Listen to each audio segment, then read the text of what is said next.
Tchou! Bonjour à tous, c'est GLG et je vous souhaite la bienvenue pour votre JT du Geek EV, toujours en mode électrique. Aujourd'hui, un sujet grave et sensible. Alors j'ai hésité. Je dis soit je traite pas la news, on va me dire ah mais tu dis que des trucs bien et tu parles pas des mauvaises choses, soit je parle aussi des mauvaises choses, on va me dire ah mais t'attaques les trucs et t'es un peu putaclic. Donc du coup, je savais pas trop quoi faire. Je me suis dit, comme il n'y avait pas beaucoup de news sur les nouveaux véhicules, c'était le bon jour pour parler, par exemple, de cet accident tragique impliquant une Xiaomi SU7 en Chine, alors que le véhicule roulait en mode intelligent. On va revenir sur les faits, les conséquences, de ce que ça remet en question et surtout sur l'avenir de la conduite assistée. Bon, avant d'entrer dans le vif du sujet, pensez à vous abonner et à cliquer sur la cloche pour ne rien rater de mes news et des actus EV quotidiennes. Un drame de la Xiaomi SU7 en mode autonome, car le 29 mars, une Xiaomi SU7 circulait sur une autoroute en Chine avec 3 jeunes étudiantes à bord. Le véhicule était activé en mode NOA, navigation en autopilote, quand il a détecté un obstacle et a freiné. Mais la voiture a percuté violemment le bas-côté à 97 km/h. Bilan tragique, 3 passagères ont perdu la vie. La conduite intelligente mise en cause, car ce drame a immédiatement déclenché une vague de réactions sur le réseau chinois. La question principale, la technologie de conduite intelligente est-elle trop immature? Pour moi, la réponse est oui, mais on fait trop confiance, on a l'impression que ça marche vraiment bien alors que ça marche pas terrible. On a le même cas, par exemple, avec ChatGPT, on croit qu'il nous dit la vérité alors que souvent, des fois, il dit n'importe quoi.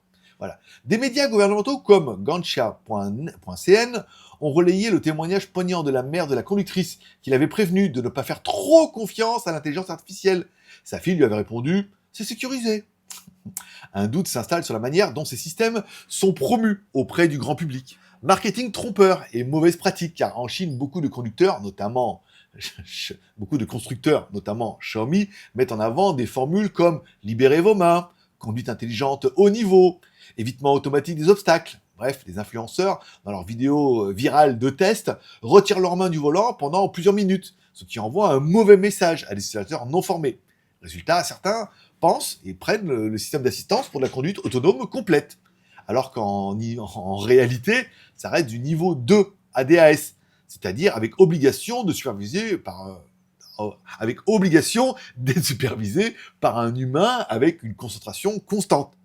Conséquence pour Xiaomi et l'industrie. Bref, en 2 jours, l'action Xiaomi a perdu 120 milliards de dollars en compte dollars.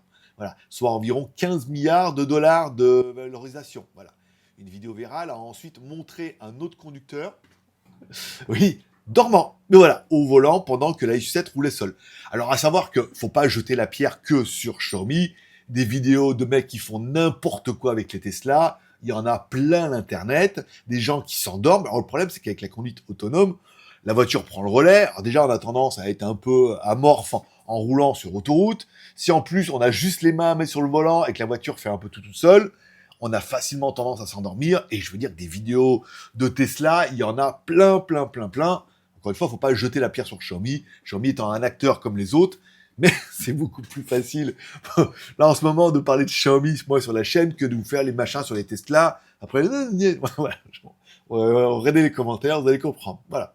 Bon, face à cette polémique, des marques comme Tesla ont retiré le nom FSD, Full Safe Driving, de leurs documents en Chine. Les autorités chinoises prévoient maintenant de réguler le langage marketing autour de la conduite assistée.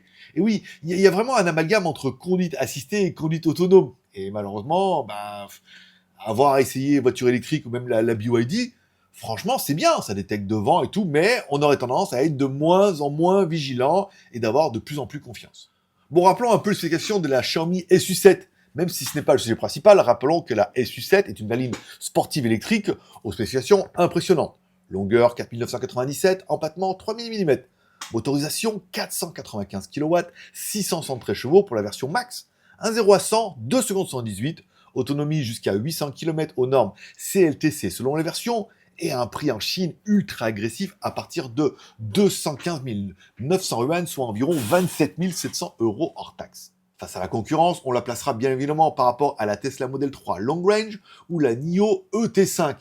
Bon, quand on regarde les prix en Chine, on comprend pourquoi ils en vendent beaucoup.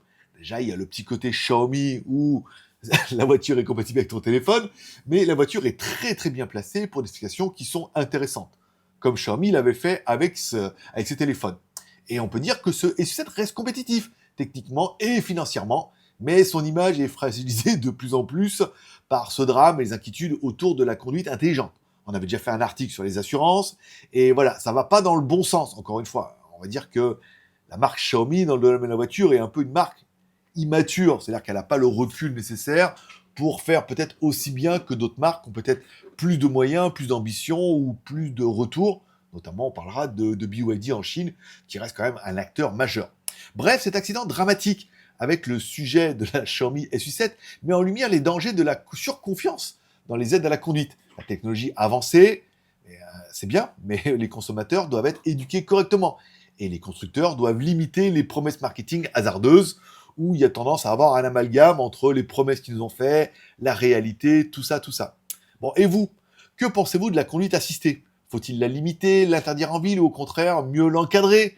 Mettre des beepers, des vibreurs, des choses comme ça? Dites-moi ça directement dans les commentaires. Merci de laisser un like ou un dislike, car tous les pouces sont permis.